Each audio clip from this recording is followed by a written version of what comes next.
सबसे पहले आपको बताएंगे NICH अस्पताल ज़ेरे इलाज सैकड़ों बच्चों की जिंदगियों को खतरात लाहक हो गए हैं। मुख्तलिफ बीमारियों में मुब्तला मरीज बच्चों को 6 से 10 माह के बाद ऑपरेशन की तारीख दी जाने लगी। अस्पताल की इमरजेंसी से भी मरीज बच्चों को दीगर अस्पतालों में रेफर करने का सिलसिला जारी है। ताज़ा तरीन सूरत हाल जानेंगे अपनी नुमाइंदा राबेल अशरफ से। राबेल, अपडेट कीजिएगा, क्या मामला है? जी बिल्कुल, सिंध में बच्चों की बीमारी के सबसे बड़े अस्पताल का इंतहाई बुरा हाल है। NICH अस्पताल ज़ेरे इलाज सैकड़ों बच्चों की जिंदगियों को खतरात लाहक हो गए हैं।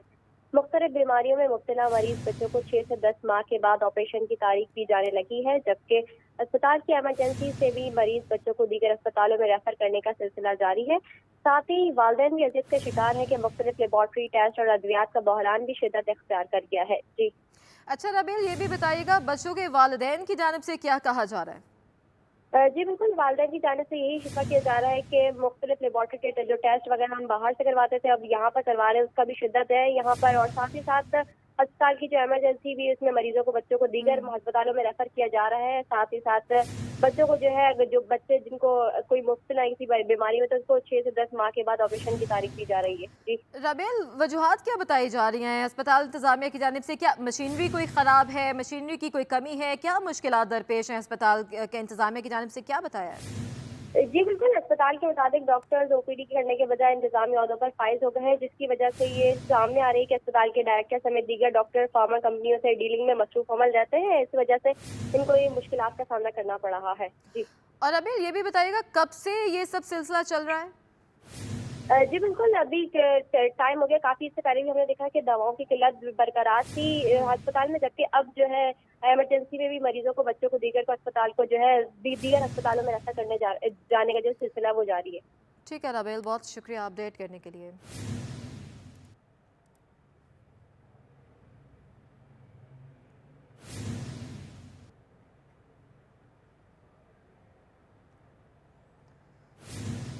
कराची डेवलपमेंट अथॉरिटी में CBA के इंतखाब के लिए रेफरेंडम 6 मार्च को होगा। इस सिलसिले में लेबर यूनियंस की सरगर्मियां जारी हैं, जिनके हवाले से मजीद बताएंगे हमारे नुमाइंदे रिजवान अहमद।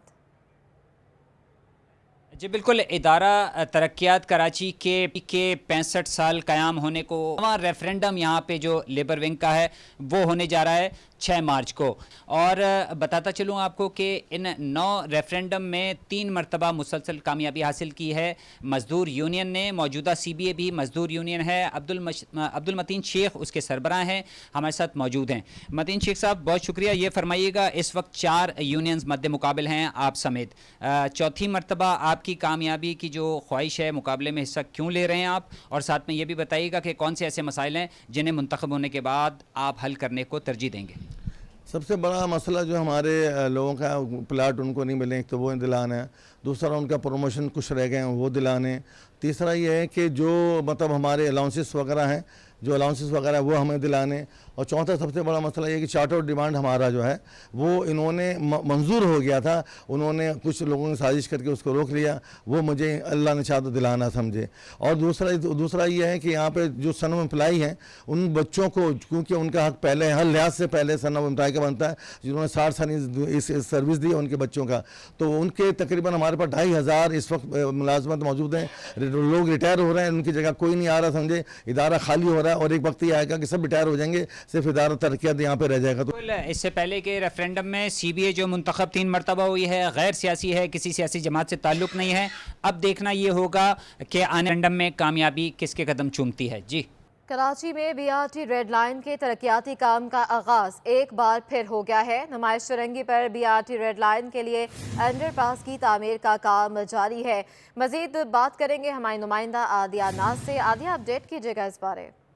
बिल्कुल, कराची में BRT रेड लाइन का जो तरक्याती काम रुका था, अब उसका एक दफ़ा फिर से आगाज़ कर दिया गया है। नुमाइश चुरंगी पर मैं इस वक्त मौजूद हूँ और नुमाइश चुरंगी का जो अंडरपास है उसकी कंस्ट्रक्शन एक बार फिर शुरू हो गई है। कैमरामैन फरहान से कहूँगी ज़रा आपको ये मंजर दिखा दें। आप देख सकते हैं अब यहाँ पर मज़दूर जो हैं वो भी आ गए हैं और अपना जो तरक्याती काम है वो कर रहे हैं। सिर्फ यही नहीं बल्कि भारी मशीनरी जो है वो भी यहाँ पर मौजूद है, इंजीनियर्स भी यहाँ पर मौजूद हैं। ये वो लोग हैं जिन्होंने गुज़श्ता गुज़िश्ता कोई 15-16 रोज़ कबल जो है ये तरक्याती काम रोका था, और उसकी वजह जो है वो मटीरियल का महंगा होना था। जो तरक्याती काम की मद में मटीरियल इस्तेमाल होता है वो महंगा हो गया था, और फिर हुकूमत सिंध से जो इस हवाले से मुज़ाकरात हुए थे। ताहम अब जो मामलात हैं लगता है नतीजा खेज़ हुए हैं, जिसकी वजह से ये अंडरपास की तामीर का काम जो है वो शुरू हो गया। ये अंडरपास बेसिकली रेड लाइन को ग्रीन लाइन से जोड़ने के लिए जो है वो बनाया जा रहा है। ग्रीन लाइन का ऑलरेडी यहाँ पर जो है वो अंडरपास के अंदर से बहुत सारा काम हो रहा है, लेकिन ये भी अगर उसके साथ जाके अटैच होता है तो बहुत ही खूबसूरत एक तो अंडरपास हो जाएगा। दूसरा ये कि ये मंसूबा जो है मलीर हॉल से शुरू होता है और यही नुमाइश चुरंगी पर इसको आकर इख्तिताम पजीर हो रहा है। बाद अज़ां इसको जो है टावर तक ज़रूर पहुंचाया जाएगा, लेकिन अभी तक जो तरक्याती काम है वो यहाँ तक पहले होगा। अंडरपास का मकसद जो है वो जो ग्रीन लाइन की रेड लाइन की जो गाड़ियाँ हैं उसको अंदर जाके ग्रीन लाइन वाली साइड पर जहाँ उनकी गाड़ियाँ रुकी होती हैं वहीं पर रोकना है। इसके अलावा येलो लाइन जो है उसको भी मिलाने के लिए से यही अंडरपास जो है मुआविन होगा। जी, शहर कायद में गैस का बहरान सर्दी की शिद्दत में कमी के बावजूद भी बदस्तूर बरकरार है। छुट्टी वाले रोज़ भी शहरियों को गैस के मसले से निजात नहीं मिल सकी है।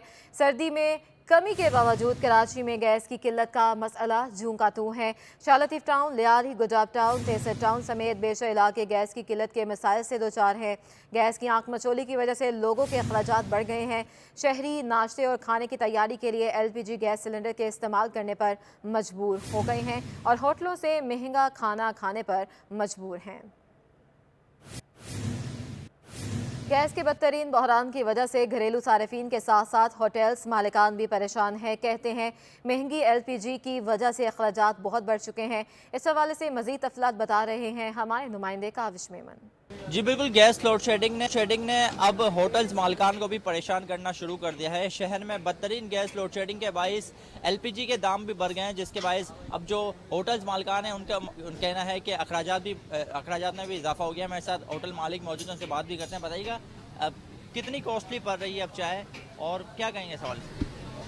जी, आजकल जो है महंगाई की दौर में बहुत तकलीफ होता है। गैस बहुत महंगा हो गया, 200 रुपये से गया 310 रुपये तक चला गया। हमारे जो है रोज़ की खर्चा पहले जो है 1000 रुपये था, अभी 3000 रुपये पड़ गया। महंगाई बहुत सख्त है। मजदूर काम कर रहे हैं, मजदूर लेबर जो है 700-800 रुपये दाड़ी है, उससे गुजारा नहीं होता है। मजदूरों का भी आना सामना है। आजकल जो है बहुत LPG कितने की भरवानी पड़ती है? LPG जो है हम लोग पहले 1000 रुपये का पड़ता था, अभी जो है 3000 4000 रुपये 4000। दिन में कितनी बार? दिन में 3-4 बार। देखें जी, बिल्कुल इस सिलसिले में जो होटल मालिकान है उनका ये कहना है कि दिन में 3 से 4 बार जो है वो LPG भरवानी पड़ती है। और LPG के दाम भी जिस तरह शहर में बढ़ चुके हैं, कहीं 300 तो कहीं 320 रुपये में LPG जो है फ़रोख्त की जा रही है, जिसके बाद जो है वो शदीद शहरियों को मुश्किलात का सामना करना पड़ रहा है। जी के लिए अब आपको बताएं, कराची के ज़िमनी इलेक्शन में डेडलॉक बरकरार। पीपल्स पार्टी, MKM और PTI ने इलेक्शन मुहिम रोक दी है। ताहम तीनों जमातों की कोई उम्मीदवार दस्तबरदार नहीं हुआ है। अपने नाज़रीन को आगाह कर रहे हैं कराची के ज़िमनी इलेक्शन के हवाले से अपडेट हासिल करेंगे। आजिज़ जमाली हमारे साथ मौजूद हैं। आजिज़, अपडेट कीजिएगा। जी देखिए, 16 मार्च को कराची में 9 नशस्तों पर ज़मीनी इलेक्शन होने हैं और इन ज़मीनी इलेक्शन में शुरू में तो बड़ा जोश और वलवला था। तीनों बड़ी जमातों के उम्मीदवार थे, पाकिस्तान पीपल्स पार्टी, MKM पाकिस्तान और PTI। सबसे पहले PDM ने फैसला किया था इलेक्शन से दस्तबरदारी का या बाइकाट का। पीपल्स पार्टी ने इसका ऐलान किया था कि वो इलेक्शन में हिस्सा नहीं ले रही। उसके बाद MKM पाकिस्तान को राज़ी किया गया, उसने भी ऐलान किया कि वो इलेक्शन में हिस्सा नहीं लेगी, लेकिन PTI अपना इलेक्शन मुहिम चला रही थी। अब 3-4 दिन से PTI ने अपना इलेक्शन मुहिम रोक दी है और वो गुज़श्ता रोज़ अदालत में चली गई है कि इलेक्शन को मुलतवी किया जाए। इस तरह कोई भी जमात इस वक्त इस इलेक्शन के लिए कोई मुहिम अमली तौर पे नहीं चला रही। तमाम जमातों के उम्मीदवार भी मौजूद हैं और पीपल्स पार्टी और MKM ने जो दस्तबरदारी का ऐलान किया था उस पर भी ऑफिशियली अभी तक कोई अमल नहीं हुआ है, क्योंकि दस्तबरदारी के लिए इलेक्शन कमीशन ऑफ पाकिस्तान में जाना पड़ेगा। तमाम उम्मीदवार मौजूद हैं लिस्ट में और कोई उम्मीदवार इलेक्शन मुहिम भी नहीं चला रही। तो ये डेडलॉक है इस वक्त कराची के ज़मीनी इलेक्शन में। तो आज इस कितने चांसेस देखे जा रहे हैं मुलतवी होने के, क्योंकि जमातें तो नहीं आ रही इस मुहिम में, इलेक्शन मुहिम में? जी, मुलतवी करना तो इलेक्शन कमीशन का काम होगा या फिर अदालतों का। PTI सिंध हाई कोर्ट में पिटीशन दायर कर चुकी है कि इलेक्शन मुलतवी किए जाएं। अलबत्ता ये फैसला जरूर होना है कि पाकिस्तान पीपल्स पार्टी और MQM को बाकायदा दस्तबरदार होना है फैसले के तहत। इनके जब उम्मीदवार दस्तबरदार हो जाएंगे तो फिर सियासी जमातों में से PTI के उम्मीदवार बच जाएंगे या कुछ आज़ाद उम्मीदवार मौजूद हैं इन नशस्तों पर। अलबत्ता ये अभी तक कोई भी फैसला नहीं हो पा रहा है। ऐसे लग रहा है कि तीनों बड़ी जमातें इस कंफ्यूजन या उलझन का शिकार हैं कि क्या फैसला किया जाए। देखना यह है कि दस्तबरदारी कब होती है, या फिर PTI अगर इलेक्शन में हिस्सा ले रही है तो उसकी जानिब से कोई मुहिम नहीं चल रही, बिल्कुल खामोशी छाई हुई है। ठीक है, बहुत शुक्रिया अपडेट करने के लिए आजिज़ जमाली। हुकूमत पाकिस्तान की जानिब से पहली डिजिटल मरदमशुमारी में आप अपनी मालूमात को किस तरह से रजिस्टर कर सकते हैं, जानते हैं ताहा मलिक की रिपोर्ट में। जदीद दौर के जदीद तरीक़ों से डिजिटल मरदमशुमारी को इस बार पाकिस्तान में भी मुमकिन बनाया जा रहा है, जिसमें हुकूमती नुमाइंदे कलम और कागज़ से नहीं बल्कि जदीद तरीक़ों से मुमकिन बना रहे हैं। अगर आप भी पहली मरतबा की जाने वाली इस डिजिटल मरदमशुमारी में हिस्सा लेना चाहते हैं तो आप अपने लैपटॉप, मोबाइल या फिर डेस्कटॉप के ज़रिए इस मरदमशुमारी में हिस्सा ले सकते हैं। इसके लिए आपको self.pbs.gov.pk की वेबसाइट पर जाना होगा। जाने के बाद अपने आप को वहाँ रजिस्टर करवाना होगा। रजिस्टर करवाने के बाद अपने मोबाइल नंबर, मोबाइल नेटवर्क, तहसील और डिस्ट्रिक्ट की इंफॉर्मेशन दे के लॉगिन करना होगा, जिसके बाद मांगी गई तमाम तर तफसीलात को इस वेबसाइट के ऊपर दर्ज करना होगा। जिसके बाद आपके मोबाइल पर एक यूनिक कोड आएगा, जिसे दिखा करके आप हुकूमती नुमाइंदों के ज़रिए अपने डाटा की तस्दीक कर सकेंगे। पाकिस्तान सुपर लीग के दिलचस्प मैचेस जारी हैं। आज नेशनल स्टेडियम कराची में मुल्तान सुल्तान्स और कराची किंग्स की टीमें दोपहर 2 बजे मद्दे मुकाबल होंगी। तफसीलात बताएंगे सैयद नुमान गुल।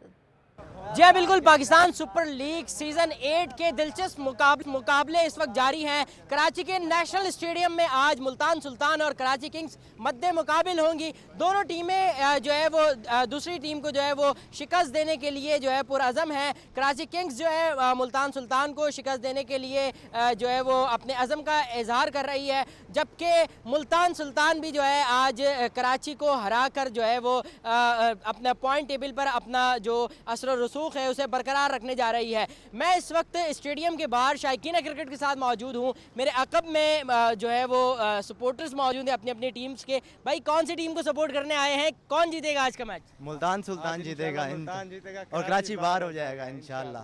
आप क्या कहेंगे, किसको सपोर्ट कर रहे हैं? हम मुल्तान को सपोर्ट कर रहे हैं शुरू से। अच्छा, मुल्तान के सपोर्टर्स तो यहाँ खड़े हैं, लेकिन कराची किंग्स के भी मौजूद है। भाई बताइएगा ज़रा, मुल्तान वाले तो कह रहे हैं कि आज हम हरा देंगे, क्या लगता है जीतेगा कराची किंग्स? सर, फैसला तो रात को ही हो गया था कि कराची ने आज जीतना है। जो कुछ हो जाए कराची आज जीतेगा और मुल्तान को हराएगा आज। पिछला मैच में हमने भीख दे दिया मुल्तान को, लेकिन इस दफ़ा नहीं देनी।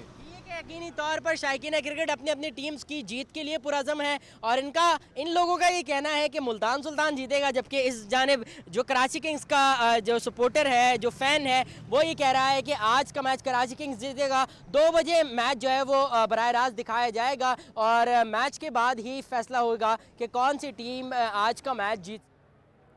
न्यू कराची ईदगाह ग्राउंड सेक्टर 5D में हक 2 कराची के नाम से टेप बॉल क्रिकेट टूर्नामेंट का इनेकाद किया गया है। तफसीलात बताएंगे ताबिश मीर। हाँ जी बिल्कुल, इस वक्त मैं रिपोर्ट कर रहा हूँ। न्यू कराची का ईदगाह ग्राउंड है और 5D सेक्टर पर यह ग्राउंड वाक़ है, जहाँ जमात इस्लामी की जानिब से ख़ास तौर पर नौजवानों के लिए टेप बॉल क्रिकेट टूर्नामेंट का इनेकाद किया गया है। और इस टेप बॉल क्रिकेट टूर्नामेंट का नाम हक 2 कराची को टेप बॉल क्रिकेट टूर्नामेंट के नाम से इस टूर्नामेंट का आगाज़ किया गया है। 8 टीमों ने इस मेगा इवेंट में हिस्सा लिया है, जबकि 6-6 ओवर्स पर ये इवेंट जो है जारी है। इस सभी हवाले से हम बात करते हैं। हमारे साथ जो है दीगर जो इंतज़ामिया से वाबस्ता लोग हैं, जिन्होंने तमाम तर मामला, तमाम तर चीज़ों को जो है अपने इस पाए तकमील तक पहुँचा इस इवेंट को। उनसे बात करते हैं किस तरीके से देख रहे हैं इस इवेंट को, क्या कहेंगे इस इवेंट के हवाले से? बेसिकली आप ये जानते हैं कि कराची के बहुत ज़्यादा मसाइल हैं और हाफिज़ नईमुर रहमान साहब भरपूर तरीके से तवाना आवाज़ है इस वक्त कराची की, और जो है हाफिज़ साहब की हिदायत पर हमने हक दो कराची क्रिकेट टूर्नामेंट के हवाले से जो इस टूर्नामेंट का इनेकाद किया। हमारे साथ जो है इस वक्त जो है जमात इस्लामी यूथ न्यू कराची के सदर काशिफ भाई भी मौजूद हैं, उस्मान भाई भी मौजूद हैं और दीगर ज़िम्मेदारान भी मौजूद हैं। हम ये चाहते हैं जो नौजवान जो कराची के अंदर मौजूद हैं उनकी जो सलाहियत है उनको परवान चढ़ाया जाए और जो कराची के जो मसाइल हैं, जो इशूज़ हैं, उसको जो है ना भरपूर तरीके से हल किया जाए। इसीलिए हमने आज का जो स्लोगन रखा है हक दो कराची क्रिकेट टूर्नामेंट, ताकि इसके ज़रिए हम आवाम को मैसेज दे सकें और जो मसाइल है कराची के लोगों के, हम उनसे भी गुजारिश करते हैं वो हमारा साथ दें, हमारे साथ ताउन करें और निकलें और अपने मसाइल के हक के लिए। साहब क्या कहेंगे इस इवेंट के बारे में? ये हम जो है वो जमात इस्लामी यूथ की तरफ से ये इवेंट करवा रहे हैं और हम ये चाहते हैं कि हमारा खेल का मैदान जो है वो आबाद हो और हमारे नौजवानों का टैलेंट जो है वो मुस्तकबिल में जाके वो पाकिस्तान टीम में खेले, नेशनल टीम में खेले, ताकि कराची की भी नुमाइंदगी वहाँ पर मौजूद है। हमारा नौजवान इस वक्त जो है वो बिल्कुल ही उसके पास जगह नहीं है, उसके पास ग्राउंड्स मौजूद नहीं है, उसके पास चीज़ें मौजूद नहीं हैं। तो ये वादा तो हाफिज़ साहब ने उस वक्त किया था जब हमने ये हक दो तहरीक स्टार्ट किया था कि हम कराची के नौजवानों के लिए, क्योंकि नौजवान हमारे पास सबसे ज़्यादा मौजूद हैं, कराची के अंदर जो है वो 60% आबादी का जो हिस्सा है वो नौजवानों पर मुश्तमिल है। जी आपने देखा क्या कुछ कहना था रज़ाकार और ख़ास तौर पर इंतज़ामिया कमेटी से वाबस्ता जो जमात इस्लामी के अहदेदारान थे वो हमारे साथ मौजूद थे। उनके सवाल से यही कहना था कि एक जानिब ये मेगा इवेंट कराने का यही मकसद है कि नौजवानों को वो प्लेटफॉर्म फराम किया जाए जहाँ वो खेलों की सरगर्मियों से भी जो है वाबस्ता रह सकें और साथ ही साथ उन्होंने इस सवाल से ये भी कहा है कि इस तरह की इवेंट जो है होने चाहिए ताकि नौजवान खिलाड़ियों को ज़्यादा से ज़्यादा अपनी सलाहियत का मौका। पाकिस्तान स्पेशल ओलंपिक्स एसोसिएशन की जानिब से 8वीं यूनिफाइड मैराथन का इनेकाद किया गया। तफसीलात बताएंगे जवाद आसिफ। जी बिल्कुल, स्पेशल ओलंपिक्स पाकिस्तान की जानिब से जो है वो आज एक मैराथन का इनेकाद किया गया जिसमें काफ़ी एथलीट्स शरीक हुए और जो जिसमें स्पेशल बच्चे थे उनके लिए भी जो है खुसूसी इंतज़ाम था। व्हील चेयर रेस भी। इस वक्त मेरे साथ मौजूद हैं स्पेशल ओलंपिक्स पाकिस्तान की फाउंडिंग मेंबर रौनक लखानी साहिबा। रौनक साहिबा फरमाइएगा कि क्या मकसद है कि इस इवेंट का, कितने एथलीट्स शरीक थे और कितना ज़रूरी था खास करिए स्पेशल बच्चों के लिए? जो हमारा ऑर्गेनाइजेशन है ये this working towards inclusion for people जो डिसेबल है, तो हम एक खेल के ज़रिए उनको कोशिश करते हैं कि उसका जो स्टिग्मा है, जो जब लोग उनको पागल कहते हैं, सब नाम देते हैं, हमारा मकसद है कि इन बच्चों को मेन स्ट्रीम में लाना है और उनको इस माशरे में इंक्लूड करना है। तो ये जो मैराथन हमारा है इसमें आज माशाल्लाह 800-900 स्पेशल बच्चे आए थे आज, एंड इक्वल नंबर थे हमारे लोग जो मेन स्ट्रीम से थे। तो ये यूनिफाइड मैराथन था और ये जस्ट हम चाह रहे हैं कि भाई ये बच्चे अलग ना है, ये आइसोलेट ना हो, ये इस माशरे में घुल मिल जाए और उनका भी जितना हक हमारा है उनका भी उतना ही हक है। तो देखा आपने इनका यही कहना था कि ऐसे इवेंट स्पेशल चाइल्ड के लिए बहुत ज़रूरी है कि वो ताकि ख़ुद को जो इस सोसाइटी से हैं अलग ना समझें, किसी से कमतर ना समझें, उन्हें उनमें भी वही और सलाहियतें हैं जो बाकी किसी भी अफराद में होती हैं। जी मौसम पर बात करेंगे। महकमा मौसमियात का कहना है कि शहर कायद का मौसम आज खुश्क रहेगा, दिन भर तेज़ धूप रहेगी और गर्मी की शिद्दत में इजाफा होगा। आज ज़्यादा से ज़्यादा दर्जा हरारत 32 डिग्री सेंटीग्रेड तक जाने का इम्कान जाहिर किया जा रहा है। महकमा मौसमियात के मुताबिक तेज़ धूप की वजह से गर्मी ज़्यादा महसूस होगी। गुज़िश्ता रात कम से कम दर्जा हरारत 20 डिग्री सेंटीग्रेड रिकॉर्ड हुआ। आइंदा 24 घंटों के दौरान अगर बात की जाए तो कम से कम दर्जा हरारत 18 से 20 डिग्री सेंटीग्रेड तक जाने का इम्कान जाहिर किया जा रहा है। आज दिन में ज़्यादा से ज़्यादा दर्जा हरारत 30 से 32 डिग्री सेंटीग्रेड तक रहेगा। जनूब मगरिबी सिमत से हवा की रफ्तार 5 से 7 नॉटिकल माइल रहेगी। महकमा मौसमियात के मुताबिक अगले 2 रोज़ तक कराची का मौसम खुश्क रहेगा।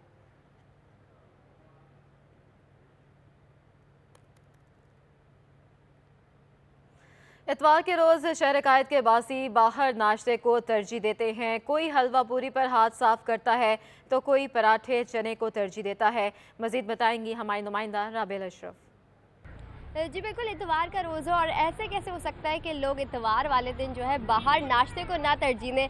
इस वक्त हम मौजूद हैं DHA फ़ेज़ 2 में, जहां पर होटल्स में बड़ा रश दिखाई दे रहा है। हमारे पीछे एक फैमिली भी बैठी हुई है, इनसे बात करते हैं। तो मुझे बताइएगा कि संडे का दिन है, आप लोग मतलब पूरा हफ्ता ज़ाहिर है टाइम नहीं मिलता, ड्यूटी टाइमिंग इतना स्केड्यूल इतना हेक्टिक होता है, तो क्या समझते हैं संडे वाले दिन जो है बाहर फैमिली के साथ आते हैं आप लोग?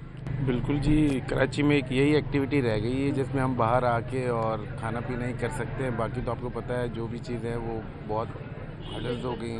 तो संडे के दिन ये स्पेशलिटी है कराची के कि सुबह का मॉर्निंग नाश्ता बाहर ही करते हैं। ठीक है जी, बिल्कुल जैसे आपने सुना हमारे साथ एक मर्द हजरात तो मौजूद है, साथ ही साथ छोटे छोटे बच्चे भी इस टेबल पे बैठे हुए, इनसे भी बात करते हैं। मुझे बताएं कि क्या क्या खाने आई हैं आप? हलवा पूरी खाने आई हैं। स्कूल जाती हैं आप? अच्छा, तो सारे दिन स्कूल में छुट्टियां होती है, फिर आज संडे वाले दिन अपने बाबा को तंग करती होंगी कि आप लेकर आए इधर। जी बिल्कुल, जैसे कि आपने सुना कि हमारे साथ मर्द हज़रात भी मौजूद थे, एक पूरी फैमिली मौजूद थी जिनमें बहुत से छोटे छोटे बच्चे भी मौजूद थे। उनका ये कहना है कि जाहिर है कि यहाँ पूरा हफ्ता जो है बच्चे स्कूल जाते हैं और मर्द हज़रात जो है उनकी स्केड्यूल भी बहुत हेक्टिक होता है, तो संडे वाले दिन जो है वो तरजीह देता है कि बाहर जो अपनी फैमिली के साथ नाश्ता करने को। जी।